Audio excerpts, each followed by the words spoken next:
ఓం గం గణపతియే నమః. ఓం నమః శివాయ. ఓం శ్రీ మాత్రే నమః. ఓం శ్రీ గురుభ్యో నమః. సర్వమంగళ మాంగళ్యే శివే సర్వార్థ సాధకే శరణ్యే త్రయంబకే దేవి నారాయణి నమస్తే.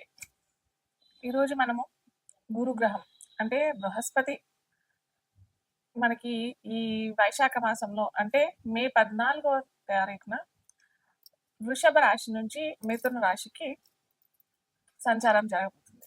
సో మే 14వ తారీఖు రాత్రి 10 గంటల సమయంలో గురుగ్రహ సంచారం మిథున రాశిలోకి ప్రవేశించబోతుంది అనమాట. సో ఈ మనకి సౌరమండలంలో అతిపెద్ద గ్రహాల్లో ఒకరు గురుగ్రహం.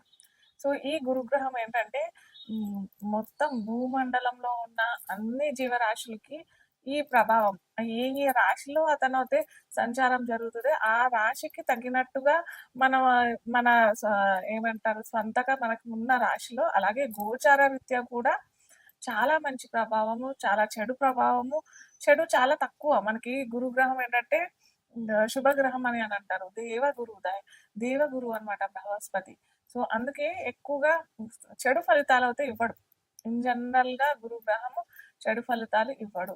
కాకపోతే ఎక్కడైతే చెడు చేయాల్సి వస్తుందో అక్కడ మటుకు ఆరోగ్యరీత్యా కొద్దిగా ఏదన్నా చిన్న చిన్న అనారోగ్యానికి సంబంధించిన ఏమన్నా వ్యాధులు ఇచ్చేటట్టు ఉండి ఖచ్చితంగా ఇవ్వాలి అనే వాళ్ళ దశ అంతర్దశల్లో ఉండి గోచార రీత్యా కూడా గురు సరి అయిన స్థానంలో లేనప్పుడే మటుకు గురుగ్రహం అలాంటి ఫలితాలు ఇచ్చే అవకాశం ఉంటుంది.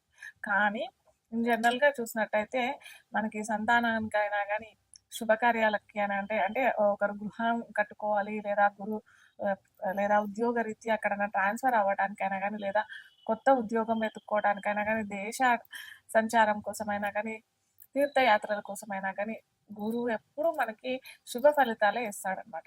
సో ఎప్పుడైనా చాలా మటుకు మనం చూసుకోవాల్సింది ఏంటంటే మన రాశిలో ఎక్కడున్నాడు గురువు, అక్కడి నుంచి గురుగ్రహం ఎక్కడున్నాడు, అలాగే గురువు సంచారించే టైంలో మనకి ఏ ఏ రాశుల మీద అతని దృష్టి సంచారిస్తాడు, అలాగే గురు మిథునంలో ఉన్నాడు కాబట్టి ఏ ఏ రాశులకి అతను ఆ స్థితి ఉంటాడు అక్కడి నుంచి మనం ఫలితాలు చూసుకున్నట్టయితే మనకి గురు సంచారము చక్కగా ఉంటాయి. ఎక్కడైనా మనకి ఇలాంటి చిన్న చికాకు ఏమన్నా ఇస్తున్నాడు, చిరాకులు ఇస్తున్నాడు, పరాకులు ఇస్తున్నాడు అని అంటే మనం ఏంటంటే రెమెడీస్ ద్వారా వాటిని మనము తక్కువ చేసుకోవచ్చు అనమాట. ఆ దుష్ఫలితాలని మనం తక్కువ చేసుకునేటట్టుగా ఉండేది జ్యోతిష్ శాస్త్రం అనమాట.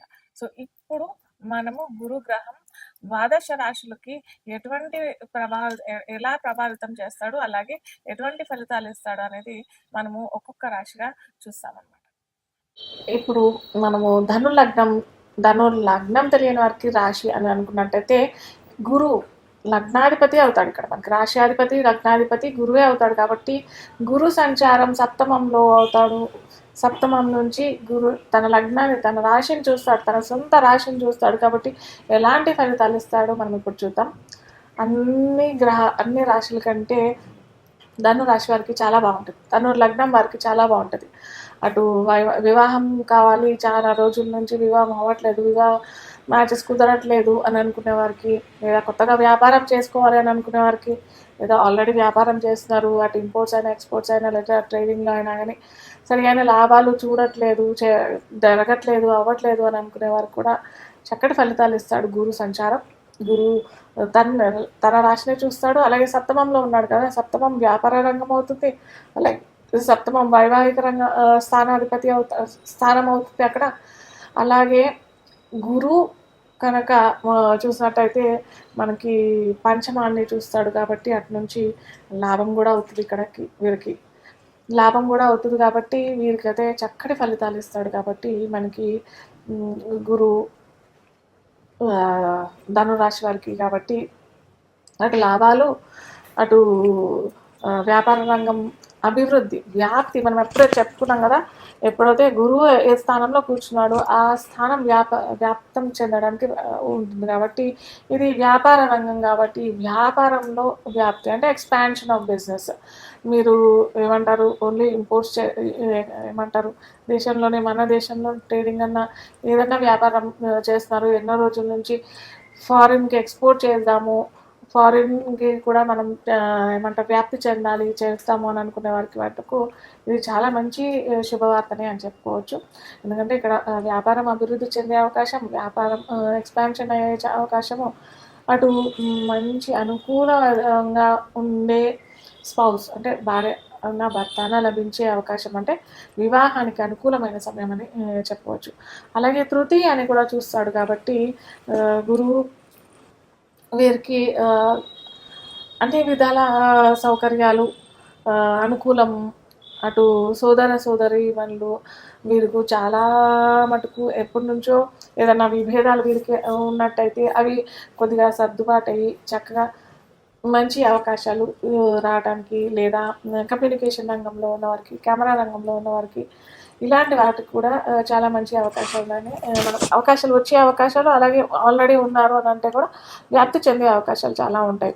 మళ్ళీ అక్కడి నుంచి ఏమంటారు లగ్నాన్ని కూడా చూస్తారు కాబట్టి కొద్దిగా బొద్దుగా అయ్యే అవకాశాలు కూడా చాలా ఉంటాయి. కాబట్టి కొద్దిగా ఫిజికల్ ఎక్సర్సైజ్, కొద్దిగా డైట్ మీద కొద్దిగా కాన్సన్ట్రేషన్ చేయడం చాలా ముఖ్యం. ముఖ్యంగా ఇక మనకి లాభాలు వస్తున్నాయి, అటు అన్నీ మంచి శుభవార్తలే వస్తున్నాయి, శుభంగానే ఉన్నాయి, బాగానే ఉన్నాయి అని అంటే కూడా మనము లావ్ అయిపోతాం అని అంటాగా. సో ఈ అంటే మన బాడీ టేక్ కేర్ చేసుకోకుండా ఉండే అవకాశాలు చాలా ఉంటాయి. కాబట్టి కొద్దిగా ఫిజికల్ ఎక్సర్సైజెస్, డైట్ మీద కాన్సన్ట్రేట్ కూడా చేయండి. చేస్తే చాలా చక్కటి ఫలితాలు స్పెసిఫిక్గా అన్ని ద్వాదశ రాశుల్లో మనకి ముఖ్యంగా ధను రాశి, ధను లగ్నంలో జన్మించిన వారికి ఈ 7 అంటే 2025 మే నుంచి 2026 జూన్ వరకు 13 నెలలు ఉంటాడు కాబట్టి చక్కటి ఫలితాలు ఇచ్చే అవకాశాలు ఉంటాయి. కాబట్టి ఇవన్నీ చాలా చక్కగా ఉపయోగించుకోవడానికి ప్రయత్నం చేస్తారనేసి అనుకుంటున్నాను.